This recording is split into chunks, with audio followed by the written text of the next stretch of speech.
Where are we headed? We're going to Camp Porcelain Peak. Oh, yeah? Planning on smoking a little dope, having a little premarital sex, and getting slaughtered?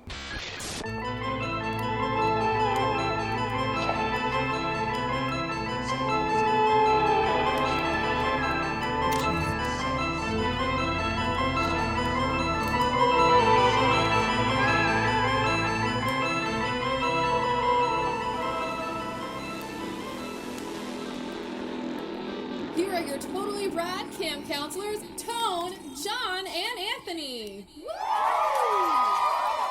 Hello, campers. Welcome to Camp Porcelain Peak. Thank you for that intro, Summertime Constance. Got that summertime constant. Get it, girl. Anyway. Wow. I am Counselor Tone. I will be heading this episode for you guys. So, a little information. We had some technical difficulties with the audio on our original Friday the 13th episode, so we are redoing that. We're going to bring you the same news, some new trivia, and try to give you a thoughtful discussion on our favorite Friday the 13th movies with a little bit of background on the franchise and its current state. Do you guys really want to know what happened to the audio? Word around the camp is there was a secret signal from somewhere up in the sky, way above the trees and mountains. Did you see the lights, campers? We never saw that episode again.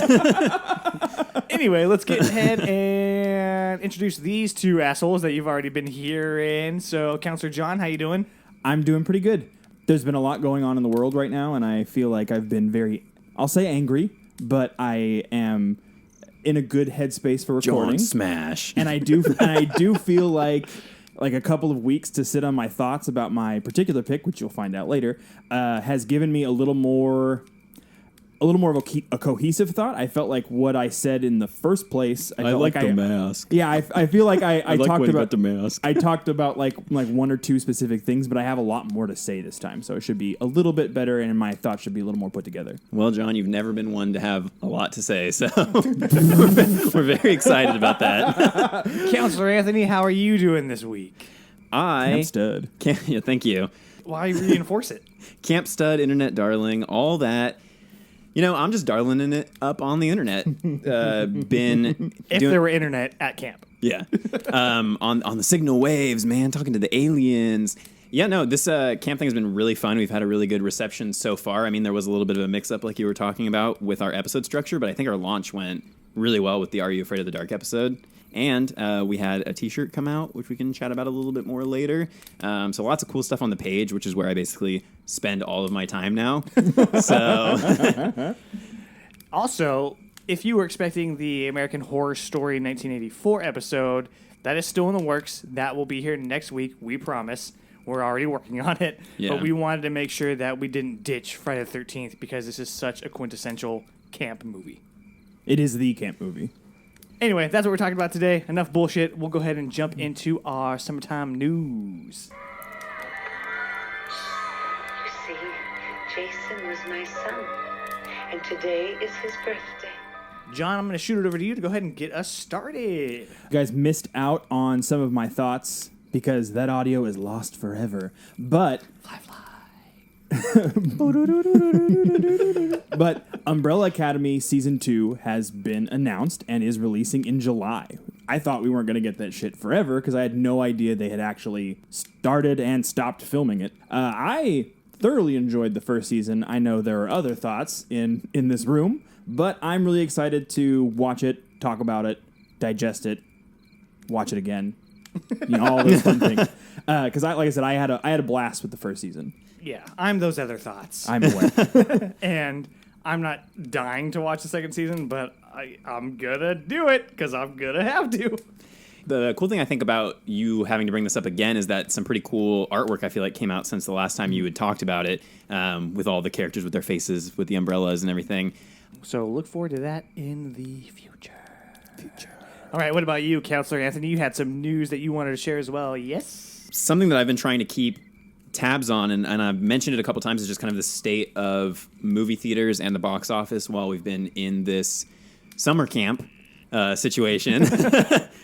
And Indoor summer camp. yeah, I just want to make sure that everybody knows what's going on, out there in the world. And as of recently, something that I've found very exciting is that 2 of the highest box office grosses, which, again, take into account that this is not movies that are out in theaters, in real movie theaters. These are movies that are in a couple drive-ins here and there. The movie that's been topping this list that I checked out was The Wretched. As of like a week ago, is still topping box office. Not with anything crazy, but it is making records for being one movie along with Avatar and Titanic, 2 top box office records for, I think it was like 5 weeks in a row. Mm-hmm. Yeah, so that's kind of it. It's very... it's going to go down in history just for fucking sheer dumb luck. Yeah. People are going to like beg for an asterisk. Yeah, sure. And it's a fun movie. I mean, I think I recommended it previously on an episode. It's a fun movie. It's not great, but I do think it's cool to see a horror movie reach the top of a list like that. You almost never see that, especially with smaller horror movies. The other one that's also kind of a horror movie that comes right behind that is a movie called We Summon the Darkness, which I also checked out recently. Also fun, not anything amazing, but another example of a small little indie horror movie that is using this opportunity to find a different audience. This should usher in a new era of the drive-in, because you can actually have legitimate like social distancing. The people who are with you are in the car with you. Everybody else can be in their own cars, in their own spaces.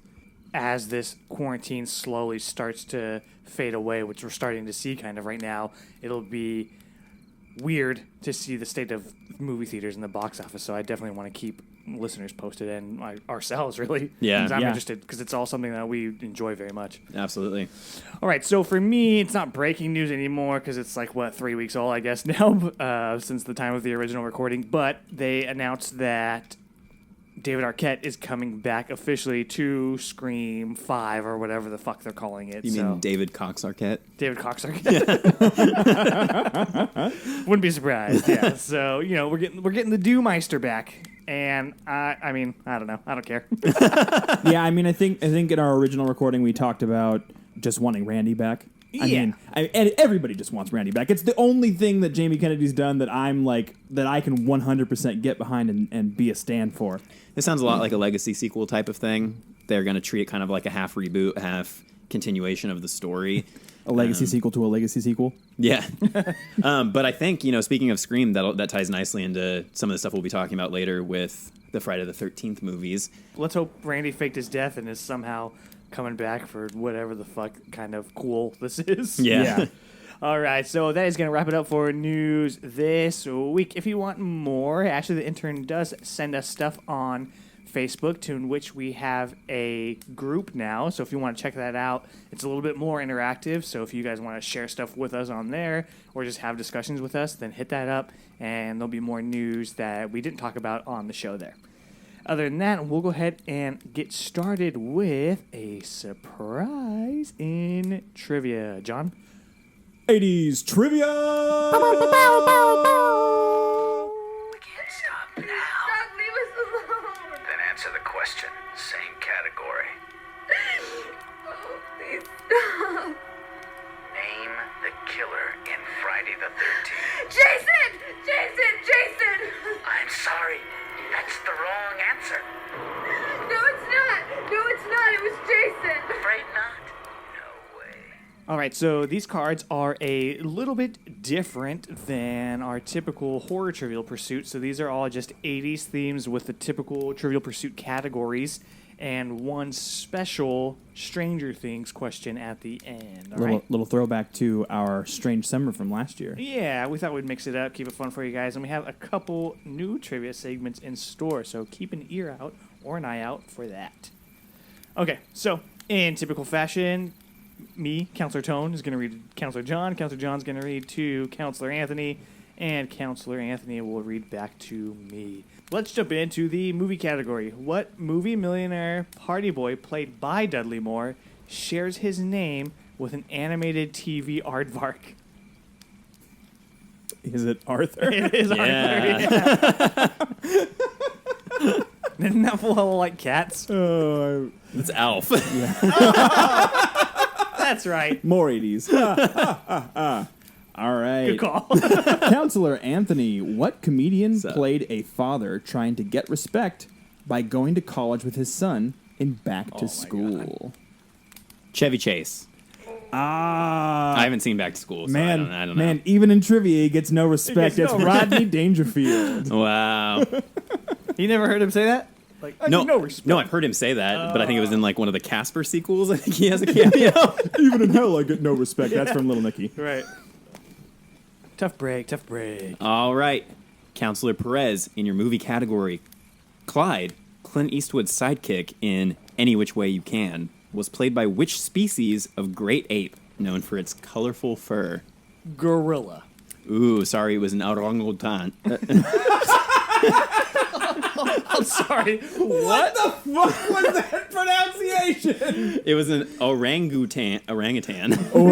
was an orangutan. Oh my god, that was If James beautiful. Goodall could see you now. That was fucking beautiful. Orangutan. You sound like you don't want me to read from the book. So we'll go ahead and jump into our TV category. Counselor John, what song by reggae group Inner Circle did the show Cops use as its iconic theme song? That would be Bad Boys. That is correct. What you gonna do, man? What you want? Was that vitamin C? All right. What kind of insect was also the nickname of Theo Huxtable's best friend? That's the Cosby Show, right? It is indeed the Cosby Show, yes. What's he up to these days?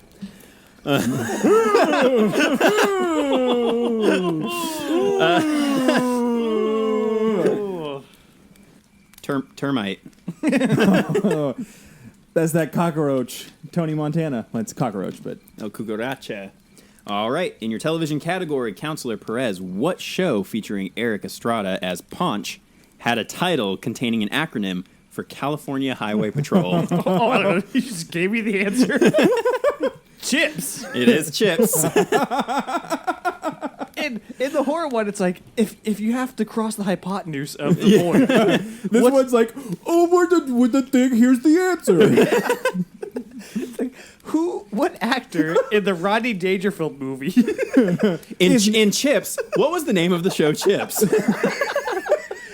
Pretty much. We're gonna jump into that music category. Counselor John, fill in the blank. Right Here Waiting and Hold On to the Nights are songs by Richard Blank. I'm gonna say the blank is Bradley. It is not. It is Marx. Richard Marx.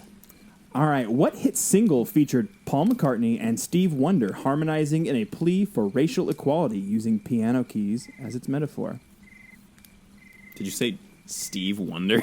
No, I said Stevie Wonder. Okay. I heard Steve Wonder. I was like, do you know him on like That's a that? personal friend. Hey, yo, Steve! It's personal friend Steve Wonder. Hey, Steve, I wonder if... It's all Steve Wonderful.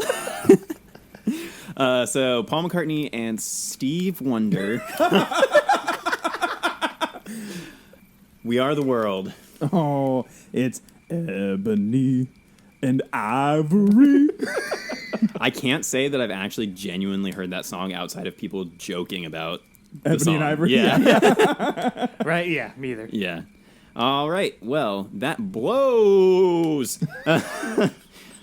Counselor Perez in the music. Wait, what category are we in? Yeah, music category. Music category. Yellow, yeah. Yellow. It was all yellow. Your question is, what article of clothing was not required according to Phil Collins' 1985 album? I'll say out of shoes. Ooh, I'm sorry. It was no jacket required, which included hit singles "One More Night," Studio, Don't Lose My Number, and Take Me Home. Good old Phil Collins. Good old Phil. All right, so our next category on these ones is going to be famous people and events.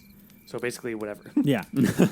Which of the following singers did not sing That's What Friends Are For with Dionne Warwick?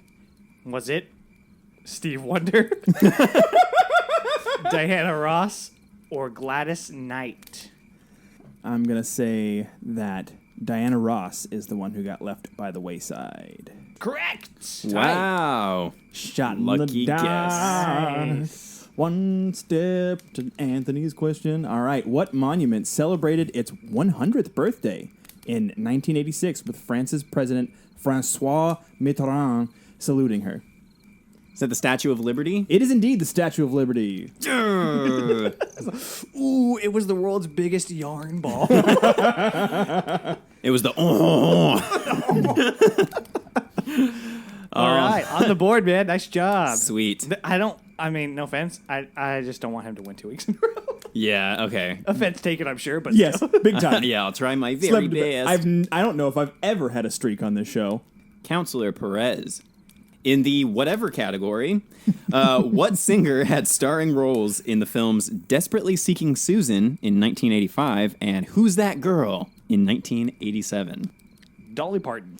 It was Madonna. Makes sense. Her Who's That Girl tour followed. It's Jess. Jess, yeah.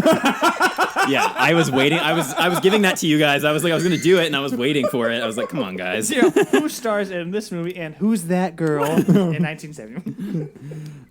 All right, our next category is trends, tech, and fun. Here we go. Counselor John, what household device with a catchy commercial allowed users to turn on their lights and off their lights just by making sounds with their hands? The clapper. That's right. What if the lights just shut off in the room when you did that? Like, we're still rocking the clapper, baby. For the house lights.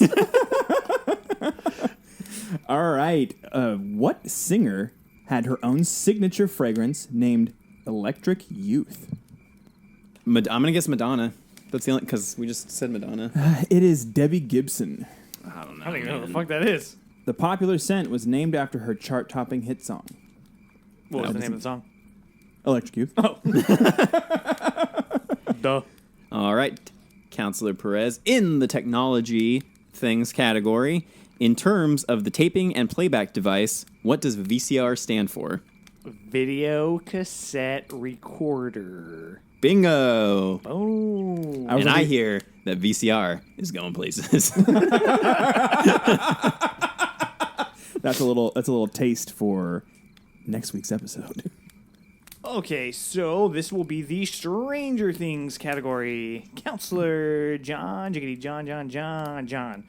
Which He's having a stroke. Stroke. which character is played by actor Charlie Heaton? That's going to be Jonathan. That is Jonathan. You are correct, sir. For your Stranger Things question, Counselor Anthony, Dustin tells Mike that Nancy used to be cool when she played Dungeons and Dragons with them and dressed up as what? An elf. It is indeed an elf! Hey! Mike is quick to remind him that was 4 years ago. Wow. Well, at least I got the Stranger Things question right. Yeah. All right, Perez. What L.M. Montgomery novel did Hopper read both to his daughter Sarah and to Eleven? I'm going to be scraping the bottom of the barrel for this one. Come on, you have a master's in books. You should know this. He's like, no, I have a bachelor's in books. Bachelor's in books. I'm a master's in special ed, bro. Hey, you say you like books? Name them all. To Kill a Mockingbird, Great Gatsby. I really don't know. I'll just say The Giving Tree because I had no idea. It was a good guess. It was Anne of Green Gables, which I also didn't remember. So Yeah. it's been a while since I've seen Even those though early you've seasons. said it, I still don't see it. So Yeah. John, you are the big winner for this second week in a row. with a five score. Thanks to the help of some time travel and an alien Unofficially, frequency yeah. stealing our last episode. I feel like the 80s is a cop-out win, though, a little bit. I mean, you still did it. Yeah, but I technically, I was alive the longest in the 80s by a handful of days. By 5 days, 4 days. And in those 5 days, 4 days, your parents were like, okay, we got to just give him all the knowledge. Like all the 80s knowledge. They just read you Trivial Pursuit cards Just with your eye, like the Clockwork Orange, like, as a baby. Like he had anything else to do. All right, so that wraps it up for trivia. Congratulations, John, on your first peak streak. Let's hope that shit ends real quickly. If you're bringing back 80s next week, it might be a problem. I just watched an entire movie about occult rituals, so I think I have a little bit of experience with making sure that you don't win again. I think I might need to spend the next week doing a little blood sacrifice. Oh, dear God. Any volunteers, hit me up on the Instagram. All right, so if you are interested in watching us fumble through that shit, then go ahead and hit us up on YouTube where you can see us do these trivias live, I guess. Yeah. Slightly edited live. And if you want to meet us in person, we record at 555. 55555. If you enjoyed that, then go ahead and hit that subscribe button so you do not miss out on any zany news and wacky trivia. But now, the time you've been waiting for. The time you've been waiting for has come. We're going to be talking about John Carpenter's Halloween. Oh, shit. I mean... No, we'll be talking about the ripoff instead. Friday the 13th as we move into our main discussion. Hello, weirdos. Hello, creeps. Here I am at Camp Horsted Peak. Camp is really scary and strange. And they say all the counselors are deranged. I went swimming with a kid named Jason. While some counselors were sucking faces. You remember that girl with Ricky? Turns out she's a dude and showed us her dickie. We tell stories around the fire about killers who won't retire. Most of them all like to wear masks, and they'll slash us if we drink or smoke on some grass. Don't be scared or flip your lids.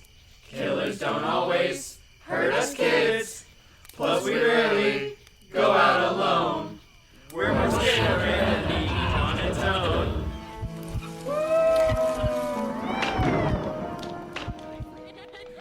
All right, so we'll go ahead and get started with a little bit of background. It seems like when this franchise started, it was basically just a Halloween ripoff, right? It was just trying to cash in on the slasher market that started getting real hot after Michael Myers made his debut, and Texas kind of led the way for that as well.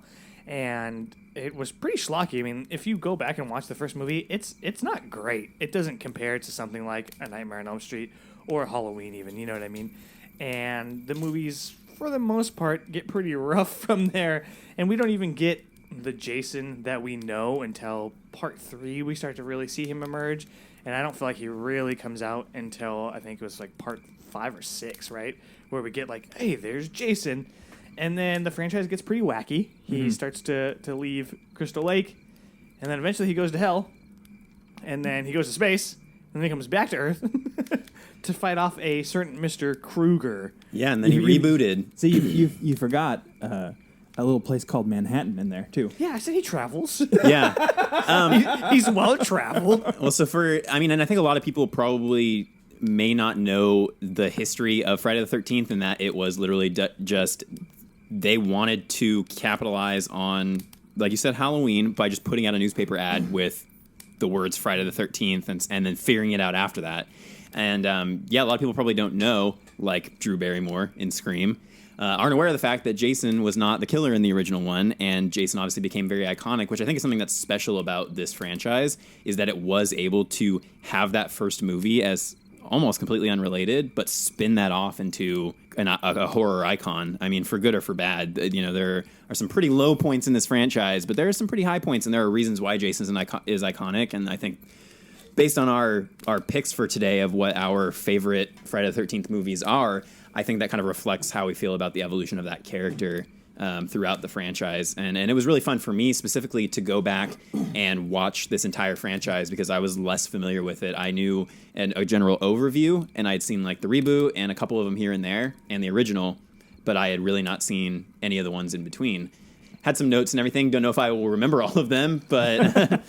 Yeah, just as kind of the secondary disclaimer here, we already had this discussion. Originally, our concept was to go into this blind and not know what each other's picks were and not know if we had overlap or not.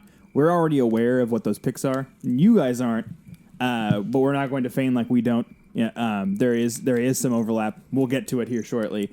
I feel like this series is not necessarily as good as everyone remembers it. Jason has firmly planted himself on the Mount Rushmore of slashers, and I think it's more about the kills and about how hulking and like the memory that everybody has of like later movie Jason. Kane Hodder. Than it is about how good those films are, because I feel like there's a lot of really great films in the Nightmare on Elm Street series. Obviously, there are a lot of really great films in Halloween, and Texas Chainsaw Massacre is one of my favorite horror movies of all time. So for me, I feel like Leatherface also has a nice place there. I mean, and it's tough to say that Ghostface doesn't have a spot there either. It's not tough to say that. I would 100% say that. Huh? I said I would 100% say that. That he has a place there, yeah, for sure. Well, I think that it's a franchise that leans, especially the more it goes on, into the tropes a lot more than I feel like a lot of these franchises like Halloween that in the long run tried to take themselves way too seriously and didn't lean as much into the goofiness that was there because the movies had just gotten low budget and badly written and all of this. Right. Friday the 13th, for the most part, like even when you look at these people coming up with the concepts, they knew this is it's schlock, but it has an audience and people want die. Yeah, exactly. They want to see teenagers, they want to see nudity, they want to see sex, they want to see teenagers die, they want to go back to Crystal Lake, like do the campground stuff. That's all the stuff that people like, even if it's not quality filmmaking, people gravitate toward that. And that's why they're such big fans of the Friday the 13th franchise and Jason, because they are in it for that. They're not as much in it for the stuff that people go to a Nightmare on Elm Street movie for, which is the personality of the Freddy Krueger character, right? And the jokes and the dream visuals and all this stuff. I do feel like it's a series that for being a series that's based around a camp, embraced the camp to the nth degree. Like It was something where it definitely steers into the skid when it comes to the ridiculous, the weird. And I'm perfectly fine with that. Right, yeah, and I think going along with what you were saying, Anthony, it doesn't take itself too seriously, but then because Jason doesn't have as abrasive a personality as Krueger, it doesn't get as It's not bonkers. as grating, yeah. It's not as bonkers. He's not like, hey, I'm going to hit you with my machete, bitch, or anything like that. I mean, but he does go to fucking space. I mean, there is some bonkers and some weird. Right, but we all like to forget about that. They retconned it before retconning was a thing. Yeah. Going back to one of the points that you made earlier about the evolution is Michael Myers is basically Michael Myers and Freddy's basically Freddy. This is one of the few characters, maybe the only, that we actually get to see kind of evolve to become the killers that we know. You know what I mean? Chucky starts off as a serial killer, but I mean he very quickly becomes that doll and then basically stays that doll. Yeah, and so I think, and this is how we started this conversation off the last time we did it, was that brings me to the point that this franchise seems to be structured almost like in, at least for the first several movies, into two separate trilogies. There's kind of 1 through 3, which is the serious like origin story trilogy. Yeah, and the rise of Jason in that incarnation of Jason. Then you move on to what a lot of people I would say refer to as the Tommy Jarvis trilogy, which would be 4 through 6. Mm-hmm. Mm-hmm. And then after that it just gets kind of, then I would say you could almost say at that point after that it's almost like a lead up to Freddy versus Jason kind of thing, like that they had been trying basically from that point forward to do Freddy versus Jason. So those movies are all over the place because they were just desperately trying to figure those rights issues out. It's the Jason and the Travel Channel trilogy. Exactly. And it's, yeah. Jason Goes Hawaiian. I mean, I'd watch it. Yeah. I mean, that's basically a rundown of the franchise in a general sense. We also mentioned that we wanted to talk a little bit about the state of the franchise now, and we haven't had a Jason movie or a Friday the 13th movie, I think, since 2009 was the last one with Jared Padalecki. And that one, like you were saying in our last recording of this, is essentially the first 3 kind of blended together and then a little bit of its own thing, where the first half of that movie is actually pretty decent and then kind of flounders towards the end and becomes pretty cookie cutter. But now there were rumors that they were going to do a winter one. They've also toyed around with the idea of Jason's father and what that looks like. But two different groups own the rights. So It's Paramount and New Line, right? Like, And one of them, well, I think it's people. and then one of them owns the character of Jason, Right. And the other one owns Friday the 13th and Camp Crystal Lake and all that stuff. So it's like the groups are arguing over, oh, well, if you're going to make a Friday the 13th movie, you can't have Jason. And if you're going to make a movie with Jason, it can't be called Friday the 13th. Yeah. The remake, though, was done in collaboration of Paramount and New Line. They're both set. So, I mean, at some point, they were able to come to that agreement to make that reboot movie. But, I mean, it's just like we've talked about with things like Don Mancini and... what is it, Miramax or MGM or whatever, whoever owns the rights to Child's Play. Right, why he has to keep making Yeah, them he for can TV. he can do Chucky, but he can't do Child's Play. They can do Child's Play with Chucky, and it's all this confusing thing. And it's just disappointing for fans of a franchise. Like, I can now call myself a fan of the Friday the 13th franchise. I would like to see a modern day take on it, and I personally would like to see Tommy Jarvis come back. I think that would be really cool. Please, for the love of God, don't involve Corey Feldman. But I think he's MIA right now, right? yeah, I'm pretty sure he's out of the country. But they were talking about doing that for the reboot that we got. They were going to bring Tommy back, and then they thought, no, that kind of defeats the purpose of making it our own thing, I guess. They didn't want to confuse people who hadn't seen the previous movies, but I think people would be hyped for that. Like, now everybody's it into it. Yeah. Bring back some of those old characters. Iron is no longer hot. Just do what you got to do. I think the and idea, Kane Hodder still looks great. I think the idea of a winter Crystal Lake would be really cool. I mean, I guess I don't know why people would be camping, but maybe... Oh, yeah, snow camping. That's never stopped these movies before. Yeah. Logic. Yeah, they kind of dropped We're going to camp in space. Yeah, they've dropped the campground thing a while ago. Yeah. But yeah, I mean, that would be cool to see what Jason's doing in the off-season, if he's kicking back, hibernating, or what's his deal. But how he's social distancing. Yeah, already got the mask. So hopefully they could settle. I know that there were talks that LeBron James' company was trying to get the rights to the franchise. So I know they came out with a game, and that's called Friday the 13th, and that has Jason. So it's really just all over the place, and it kind of sucks because, I mean, Jason's still cool. He's still a force to be reckoned with. And sure, the last one wasn't great, but I mean, we've had worse remakes. And I think now with the direction that some of these remakes have been going, like with Halloween, H4O, and with Evil Dead, some of them are pretty decent if you take the time and you do it right. Black Christmas obviously was not one of those. Yeah. And so hopefully that whoever does this gets to do it right. I mean, just fucking give it to Blumhouse already. You know what I mean? Yeah. Probably what's going to end up happening, but we'll see. Yeah, I mean, and it seems like when it comes to making something that already exists, that Blumhouse is pretty respectful with the source material, and that they're willing to give it to somebody who has a vision and not just make it because they want to make it. Which, I mean, we obviously saw with Invisible Man. Leigh Whannell is working his way up towards visionary status when it comes to things with his last couple of outings. I mean, it's tough to say that it couldn't also be a Truth or Dare or... Well, I don't think that this movie would be suited for someone like Whannell because he's a bit more psychological, and I don't know if this movie would benefit from that. No. But I do agree with what you're saying because we could get something like Black Christmas where they paid no respect to the original or even the remake for that matter, and it was just like, hey, we need to throw something out before we lose these rights. Well, that movie was made in like less than 6 months. Yeah. It Which was is fucking insane. Gnarly. Yeah. But then you look at something like H4O, where the only reason they made that was because Green and McBride had a good idea and got backing from Carpenter. You know what I mean? So yeah, it can go either way. It's tough and it's scary, especially for people that love this shit. You know what I mean? Yeah, definitely. So that's basically where we're at with the state of the franchise. So we'll go ahead and tell you what our picks were, and I'll go ahead and shoot it over to Counselor Anthony to get us started. I found myself really kind of leaning toward the campier, more meta, more fun Jason stuff. So my final pick ended up being Part 6, which is Jason Lives, as the standout, I think, of the franchise. This, to me, is like the epitome of Jason Voorhees. Like, this is where the character really comes into what we know as Jason. It's unfortunate that at this point we didn't have Kane Hodder already in the role.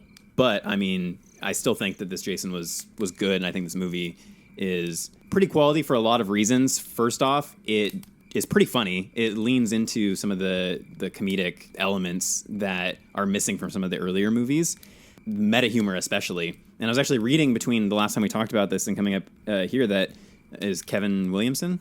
Yes. Scream? Scream, yeah. He directly told Tom McLaughlin, he told him that this movie actually directly influenced Oh, no way. his writing of Scream. Yeah, I mean, I could see that when you watch it. Surprise! This is my pick too. Oh my god, you picked part 6. That was totally We wore organic. the same outfit. Yeah, so this was my pick too. And even watching it, I was like, this seems like something Williamson would have seen and used as a blueprint. So that's really cool. And that's to why get that confirmed. and that's why I ended up really, really digging this movie. This was where I felt like Jason. I mean, this movie. McLaughlin said that he was heavily influenced by Universal horror movies, Frankenstein specifically. So this movie brings Jason back to life. This is when he becomes what a lot of fans title a zombie Jason. This is when he becomes kind of the ultra powerful, kind of immortal being. Before this, he was a lot more human. Yeah. A lot more killable. Yeah. He's literally brought back to life by a bolt of lightning, very Frankenstein-esque. Right. It's a very cool scene. And great opening. Yeah, very, very awesome, like cold open. Brings Jason back to life. The effects of how he looks, where he's just got all of the rotting and the worms and all the stuff from all of the history of the movies going into him. I thought all that stuff was great. And then he just starts wrecking shop. And there's some great moments, like when that couple is in the car and the woman's like, I've seen enough scary movies to know we got to turn around or whatever, making reference. And then I think you brought this up last time we talked about this, but the gravedigger in the one scene where he basically directly addresses the audience. Oh yeah, fuck! What was that quote? He's like, some people's taste of entertainment is terrible, or something. Yeah, he's like kids these a total days. butcher of that quote, but yeah, it's hilarious. And I was like, that's cool. Yeah, so I mean, it does do that, and it does pull you out a little bit, but at the same time, it's what that movie is there to do. And I also like that this one, for the most part, and especially in comparison to some of the other ones, has a thin, but it has a plot, right? So this is what's happening. This is what we're trying to do. We got Tommy. He's trying to stop this. He's trying to kill Jason to stop Jason from continuing to hurt these kids. Then we get that whole story with him. I mean, the love story shit is garbage. Yeah. But him trying to go back to this camp and stop it, and Jason just trying to get to camp and kill. It has more of a plot than something like, I think it's, part 4, the first one with Jarvis, where they're just kind of there. Yeah. Right? They're just at the cabins. Everybody in the cabins that aren't Tommy Jarvis and his sister are there just so that we can watch people die. Like, they serve no purpose to the movie. This one seems like everybody kind of has a purpose, more or less. It feels like, even though he was played by 3 different actors, it felt like Tommy had a character arc over these 3 movies, and it felt complete. Like, if it had ended here, and as far as we can tell, it did for Tommy. You know, he doesn't show up in any other movies. It feels like, because in the original one, he's traumatized, very much like a Jamie in Halloween type of thing. It reminded me a lot of that. He's traumatized. Then in the next movie that he's in, he's very much afraid. He's having these visions. He's really, really just terrified of everything, and he kind of overcomes that. They retcon the end of that movie slightly and then bring in a much more composed, much more out on a mission Tommy, played by Tom Matthews in this movie. And I liked this Tommy, I think, the best out of the 3 of them. He's very, I need to do this. I'm going to take charge. He may not make the best decisions in the world. Obviously, he brings back his mortal enemy from the dead, but right, it's but an that accident. plays into the whole Frankenstein thing, too, where you are the creator, and then you abandon your... and you want to destroy it, And the juxtaposition between this version of Tommy Jarvis and C.J. Graham's version of Jason is pretty great. Like I said, because you have the first inkling of kind of like this unkillable force of nature. And just walking straight through doors. Yeah. Doesn't even fucking this is when he starts doing the classic, just like busting through doorways to get through them. This is when he starts drinking Kool-Aid. Yeah. Oh, yeah. But also, I feel like his body gets a boost, but it almost seems like in this one his mind gets a boost too, because we see him kind of plotting. Like, sure, we don't get a ton of expression, but the way that this Jason moves, you can actually see him like, okay, I'm gonna go do this, and he's a little bit more maniacal, it seems, in a way, and less robotic. I feel like he actually has a personality coming through in his presence, where we see him like he's walking fast, and the typical horror slasher thing is, oh, they walk slow, but they still get you. Yeah. This motherfucker is speed walking. You know what I mean? Well, and that's what I like about this Jason, is that he seems more kind of like a hunter type, and that's Right. what I liked a lot fanny about pack. there. Yeah, and that's what I liked a lot. I liked the fanny pack. They're very useful. That's why I like in the reboot what they did with Jason is they reimagined him kind of more as a hunter that would chase down his prey, and that's a lot scarier to me. Is just some huge dude just like sprinting after you with a big ass knife. Yeah, and he's got backups. Yeah, so it's like, oh, lost my machete. Now I'm just gonna stab you with my Bowie knife. Yeah, and I definitely feel after this movie too, the franchise really went into some weird territory. I mean, New Blood tries to be Carrie meets Jason, which had some good things about it, and then we're into Takes Manhattan, and we're way off to the races at that point. This movie, I feel like, is where my fullest enjoyment of the franchise up until like Freddy versus Jason, which I really enjoy. But I really liked how this one wrapped up too. There was actually an artist who made a sculpture of Jason chained at the bottom of a lake. I forget which lake it was, but it was on the news where you could for scuba divers to go down, and it's a full size Jason with a chain. That's tight. Yeah, so that's fucking terrifying. Yeah, and so apparently, obviously that struck a chord with people. That imagery of Jason chained to the bottom of the lake, which happens in this movie when Tommy has the actually pretty awesome showdown on the lake with the fire all around the boat and everything. I thought that was pretty intense. It was really like camping. You can do every episode. There you go. We are at Camp Porcelain Peak, baby. Right. Yeah, so it plays around with some of the mythology that comes up later with something like Freddy versus Jason and some of the other ones where he doesn't like to go in the water because of his drowning incident, which I think is a cool mythos to have around him, but doesn't connect with any of the other It's not consistent in any way, yeah. Also, he reads through the occult shit pretty quickly. Yeah. It's like, oh, I got it. Now I know how to stop him. So I guess that would be the downfall of this movie. Like, this is our favorite pick, but that doesn't mean it's a great movie. It still very much has a ton of flaws, but it's a blast. Yeah, I think it's a movie that you kind of need to have seen some of the other Friday the 13th movies to truly appreciate. Yeah. Because if you showed it to someone and said, like, this is why you should really enjoy this and all the things we just talked about, I don't think they're going to get it unless they've seen the 5 preceding movies or whatever. Yeah. Not because they need to know any important plot details, but it's important, I think, to see how this franchise grows. And there are bits of all of it that I like, and I like how the movies, in a way, kind of are like a Katamari Damacy thing, where they're just like collecting little tidbits from throughout the entire franchise for every installment, and that each director, from a certain point on, is kind of taking their own, like, I want to do this style with it, I want to do this style with it, I want to do this thing. I think is what makes these movies at the tail end of this franchise have some entertainment value. Right, yeah, just beyond mindless slashers that we don't even really need to see. It makes it fun, and it makes it have sort of a purpose. But we went a little bit long on that movie, I guess because that was both our picks. Yeah. So it's like our contributions combined. So we'll go ahead and shoot it over to you, Counselor JB. One quick thing I did want to add is that I did read a little bit of trivia, and it does look like the director, Tom McLaughlin, he actually kept the tombstone that was at Jason's grave where he got revived, and he like puts it out in his yard for Halloween. That's fucking and stuff awesome. like that as decoration. Yeah, so he has a couple souvenirs from that movie, and I'm like, oh, that's a really good idea. Put a little Jason Voorhees tombstone in the front yard. That's very scary. Very scary. With a lightning rod in the dirt. Yeah, very strange, very scary. All right, John, I already know, but tell them listeners what your favorite Friday the 13th is. It was Jason X, wasn't it? Yeah, for sure. It was definitely Jason X. Jason X has some cool moments. It's definitely not Jason X, but it has some cool moments. Obviously, the liquid nitrogen kill is fucking incredible. Yeah. There are some things to be said about some of the earlier films, and as far as like them taking a little bit more of a serious route, but that start to turn into that like campy schlocky territory towards the tail end of that original trilogy is my favorite. Part 3, it was a 3D attempt, which it had some really cool kills that involved that. Obviously, and some really goofy shit. Yeah, there was definitely some like the snake jumping out and all that Yeah. shit. It's a little silly, but the spear gun kill is fucking super iconic. I mean, it's one of the top 5 kills probably. But there were a lot of really good dispatches. I mean, and this is honestly one where if you cut like the first like 5-10 minutes, which are basically just holdover from 2, you could probably just show this to somebody and say, this is where Jason starts to get good. Is this the one where it starts off with them around the campfire and it's like, this is what happened at Camp Crystal Lake?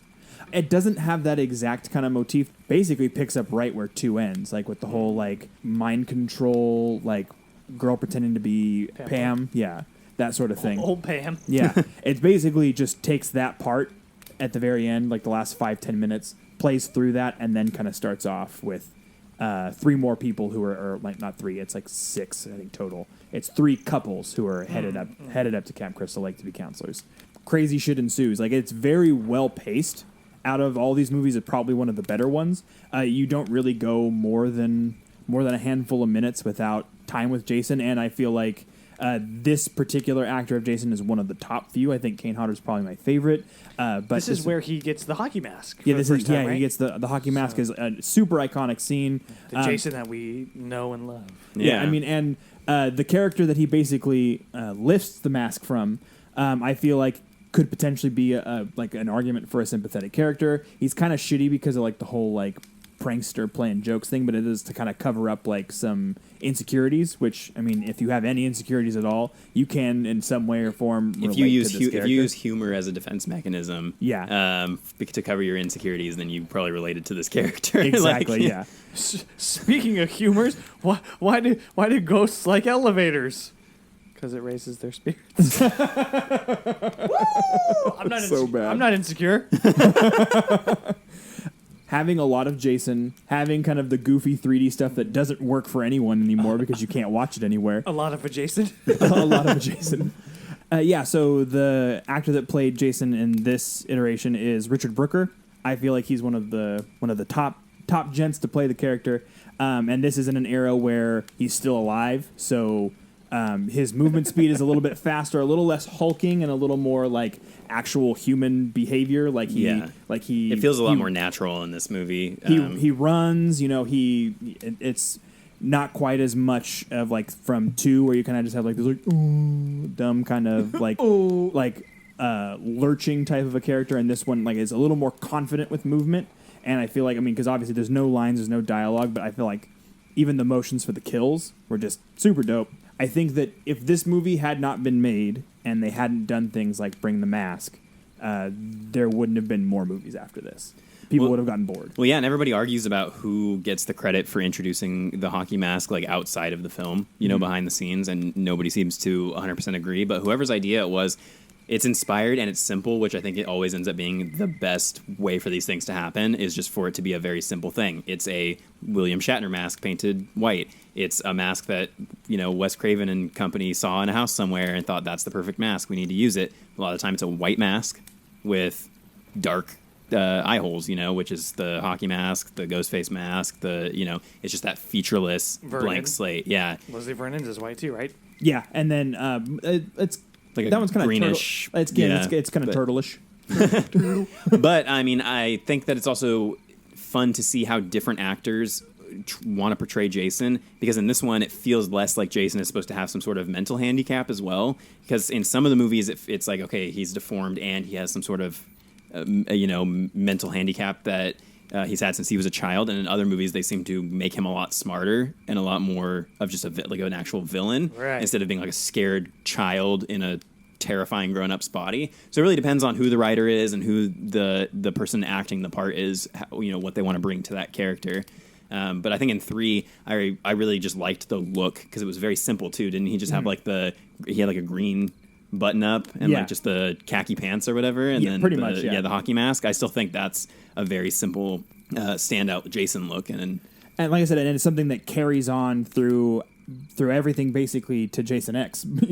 I think that what's really cool to watch as the series went on from this point was just the mask kind of evolving as things went on, like when it would pick up damage, along with Jason himself, when he would pick up damage, that would carry on in continuity to the next one for the most part. Right. I think there's one where his spine gets, or you could see his spine exposed, and then that continues. Yeah. In the next movie, which is really cool. Well, and then there's the chip mark off the top, and that also shows on his head in some of them as well, because, I mean, you can see what's going on in the background a little bit. The old dome. Yeah, and I mean, speaking of some of the incredible makeup in this franchise, Tom Savini, this is his huge contribution. Basically, outside of the hockey mask is the reason that Jason looks the way that he does. His look changes a lot, but there are a lot of things that stay consistent, which is that he has some sort of deformity, and a lot of time it involves a bulbous head with one eye that's drooping, and that comes from Tom Savini in that first movie creating the child Jason. Originally in the script, Jason wasn't supposed to have any sort of deformity. He was just supposed to be a child who drowned. So adding that obviously adds a lot to the scariness and the intrigue of the character. And then he came back for 4 to do the very memorable makeup there. Obviously, really cool that he got to do a riff on his makeup, but with Jason as an adult, and did the really awesome machete kill through the head. So yeah, just wanted to give him a shout out. Lots of really good makeup artists that were able to be involved in this franchise, and that's something that as the years go on, I'm taking more and more of an interest in, and like trying to watch all those documentaries and everything and learn more about those guys, because they make a lot of those things that real spooky ooky. Yeah. Anything else that you wanted to add about part 3? Oh yeah, I did also want to bring up that while I believe 4 is where most people credit Jason getting his machete, there is a machete kill in 3.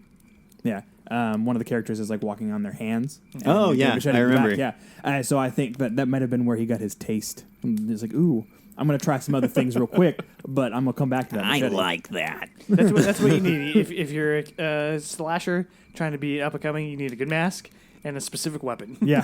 I'm just imagining like you put on your mask and then you're standing at the knife, like the knife holder thing, and you're just like, nope. Oh, that's just right. Yeah. I need a fisherman's hat and a hook. Yeah. Well, I mean, both of those choices are great, and I just wanted to quickly go over just some other things that I generally liked throughout the franchise.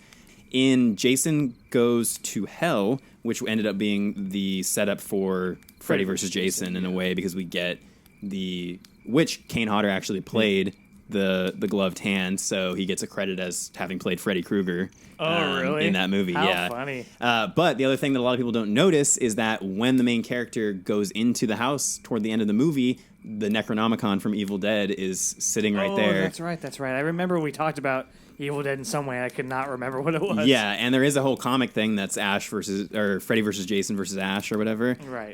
But in this movie, I guess the writer or director had said that his intention was that Pamela Voorhees would have used the Necronomicon to bring Jason back, and that would explain his immortality and his zombiness, and then later his very weird ability to become a parasitic worm and transfer bodies. Yeah. But that's a little tidbit that I thought was cool, interesting. A Deadite. He essentially was a Deadite. Yeah, he was essentially a Deadite, which I think is really neat. And then I just wanted to talk about how I think that Freddy vs. Jason is a genuinely really fun movie. I rewatched it for this, and it's pretty gorgeously shot. It has everything's very drenched in rain. We get some blue tones, very blue tones. Yeah, some people might not like that, but to me it reminded me of. Well, you're a big Fincher fan, so you had to like it. Yeah, exactly. It also plays off a lot of the propensities to go through windows and such. Yeah, and I had mentioned last time we talked about this that my brother and I watched these movies together, which was a really fun way to go through this franchise. He was trying to pick apart every movie, and I finally had to stop him by like movie 3 and be like, dude, you can't try to logic these movies out. Like, this is not how these movies, they don't make any sense. It doesn't matter what story they're on. He's coming through the window. Even if they're on the top floor in a Manhattan building, he's coming through that fucking window. Well, in Freddy vs. Jason, he actually smashes Freddy into a window and then drags him through like 4 or 5 more windows. And I thought that was probably a little nice homage. And then my favorite line, I think, probably in the whole franchise, besides the one that we used for our intro, which is the you kids thinking of getting stoned, having some premarital sex, and getting slaughtered, which I think is from part maybe 7. I'm not sure. But my favorite line was from Freddy vs. Jason, where they're talking about Jason in his awesome attack on the cornfield rave, where he's all on fire. And the one guy's just like, I don't know. That goalie was mad about something. And I'm like, that just sums up the Friday the 13th franchise perfectly. I don't know, but that goalie was pissed about something. Yeah, I really like that movie. I remember it going to theaters and being stoked about it and watching it in theaters. And it's still one of my favorite ones to watch because it's so fun. And it's pretty gruesome. That's not really scary in any way, but I could see how going into it, you might get a little chill here and there. But, the dream, am I sleeping, am I awake thing is awesome. And then to have Jason come and be a wrecking ball for Freddy, and then only to have it turned. The turntables turn. Yeah, that movie's such a blast. If I'm going to pick one to sit down and watch, I usually go for that one because it's so much fun. Yeah, and I also do feel that way about the remake. Like, if I wanted to sit down and watch, like, a fun Friday the 13th movie, not fun in the way that we've talked about these movies, but just, like, a fun slasher, I will pop in the remake, even if it's just to watch the first 20 minutes or whatever, just to see that girl get lit up on the campfire in the sleeping bag. I made the controversial remark last time we recorded this of saying I might prefer this franchise over the Nightmare on Elm Street franchise.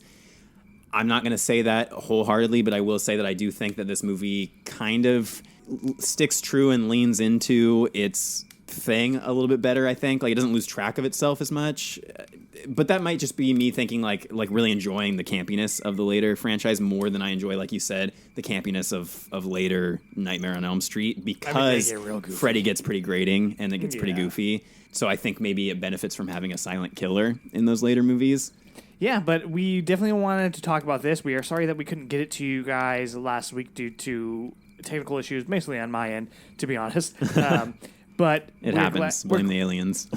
We're glad that we were able to get you something, especially because as we do this Camp Porcelain Peak motif for these next couple months, Friday the 13th is a quintessential summer camp movie. I mean, when you think summer camp, you either think Friday the 13th, or when you think summer camp horror, you think Friday the 13th. Either way, this motherfucker's coming up. You know what I mean? So we had to talk about it, but especially we wanted to give it to you before we did American Horror Story, because American Horror Story 1984 plays so much off these ideas, especially a lot of the ones that we've talked about here today. So we thought that it would be a good spot to kind of double down for you guys. So that will wrap it up for our main discussion on Friday the 13th. We would love to hear your thoughts on what you think of our picks, but we would also like to hear what you guys think is the best Friday the 13th movie. So hit us up on our socials, or you can shoot us an email too, or just leave us a comment even on our website. Yeah, I'll fight you. Oh. All right, so then we'll go ahead and jump into our watch list. You crazy? Look what I did. I packed you and your cousin some goodies for the ride up to camp. Wasn't that nice of me? Any chips? Why, of course. I believe there's a whole bag. My recommendation for this week is slightly in the genre, but I'm going to say it anyway. It's on Apple TV Plus. It is called Home Before Dark. It is a true crime story. It's about a little girl who's 9, wants to be a journalist, moves to a town, discovers murder, and then attempts to solve this crime. And apparently, this little girl is a real person, and she won like the Peabody? Is that I think that's the journalist award. And it's an award. It's definitely an award. So this show kind of recounts one of her stories, and it's pretty good. And it's got Jim Sturgis in it, the dude from Across the Universe, right? Yeah. Or the little girl's acting is decent, and it's a little bit cheesy because it is kind of for kids, but then also kind of not. There's a lot of adult themes and a lot of adult situations, and I flew through it. I don't typically binge unless I have to for the show, and this one, I didn't want to stop. I stayed up till like 1 or 2, and that's late for me. Wow. So I would highly recommend that to anyone, and again, that's on Apple TV+. That's it for me, though, so I'll go ahead and shoot it over to you, JB. I have been watching a particular YouTube channel for a very, very long time. It's called Super Beard Brothers. They do Let's Plays of different series, but they also dabble into things that are more like horror related, and they also are part of the Scary Game Squad, which I've recommended on the show before. Yeah. But the specific playthrough of theirs that I wanted to recommend was for the From Software game Blood-Borne. So Blood-Borne is very heavily rooted in eldritch horror and, H.P. Lovecraft type things. Mm-hmm. And not only is the game pretty gruesome and a little scary in places, which does come through based on their reactions to the game, but it's also hilarious because of their commentary, because it's just 3 best friends just talking shit to each other constantly. Familiar. Which sounds very familiar. If you enjoy us, you'll enjoy them. There's a particular quote in, I want to say it's like episode 11 or 12, that had me in stitches. Like, I had to stop it so that way I could let all of the laugh out, rewind, watch it again, and then pause it again because I couldn't stop laughing. I love when that happens. It was one of the most hilarious insults that was subtle and also aimed at 2 people by accident. It was fucking hysterical. I would highly suggest to watch it. It is very long. Yeah, it sounds like a blast. Yeah. And I've been getting into YouTube a little bit more because of you assholes. It's definitely a deep rabbit hole to fall down. Yeah, I've been watching a ton of those Rube Goldberg machines. Seriously, I know it's not related, but that shit blows my fucking mind how people are able to come up with Did you watch the Squirrel Ninja Warrior No. thing? Oh, it's on my watch later so list right good. now. We'll have to check it out. So yeah. What about you, Anthony? You had some recommendations for us. Yeah, so my recommendations for this week are going to be on brand. One of them I already recommended in the past, but I'm going to recommend it again. That would be To Hell and Back, the Kane Hodder story, which is a documentary that is on Shudder. It's one of their newer Shudder documentaries. He's a fan favorite. Really cool guy. Talks a lot about like his upbringing and how he got into the business and how he ended up stumbling into being Jason. So very cool. Talk about his accident. Yeah, that's the whole beginning of it, is kind of leading into the accident and getting his perspective, which I did not know about until I watched the documentary. So yeah, and then if you after you know it and then you see him as Jason, you can kind of see some of the leftover marks from what happened to him. Yeah. I don't want to give anything away. Yeah, and then the other thing that I wanted to recommend is, I'm sure a lot of you, if you listen to this podcast, have probably already seen this, but and it's also on Shudder, is a documentary called Crystal Lake Memories. This is made by the same group that did the Never Sleep Again, Nightmare on Elm Street documentary. If you're looking for a quick watch, I'd pop this in. Yeah. I mean, for me, this has just been like, while I was watching these movies, this was kind of my end of the day wrap up, because this is a 4-hour long documentary narrated by Corey Feldman. And it goes through so much of the cast and crew and the intricate details of every one of these movies. It's a great watch. I've actually seen it more than once now. But while I was watching these movies, I revisited it and got a lot of interesting information about these movies. So check both of those out if you're in the mood for a Friday the 13th summer like we have been. All right, guys, so that is going to wrap it up for our episode this week. A couple things before we go. As you heard before our discussion, we have a little camp song. So if you guys want to sing that song and send us an audio or a video, then we would love to hear your renditions of that and either add it to the episodes or post it on social media if you're comfortable with that. So let us know and sing that bad boy. Next week, we are going to be talking about, and I promise, American Horror Story 1984. We got our shit back on track, so it's basically coming out when it was supposed to anyway. Yeah. But keep an ear out for that, and don't forget to hit us up on YouTube or any of our other socials. Other than that, obviously, thank you so much for listening. I have been Anthony. I've been John. And unless you've been, I've been Internet Darling and Camp Stud, Anthony Silva. Thanks again, everyone. Keep it campy.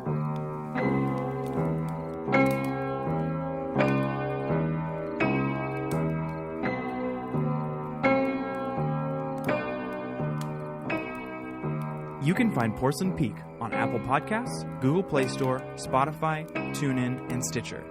Wherever you listen, don't forget to rate, review, share, and subscribe so you never miss a spine-tingling episode. Don't forget to follow us on Facebook, Instagram, Twitter, and at porcelainpeak.com for additional content.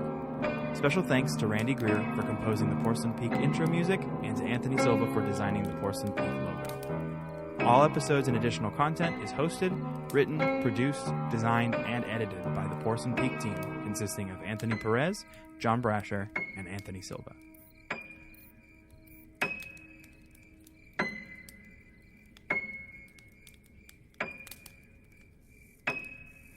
This has been here words for awareness production.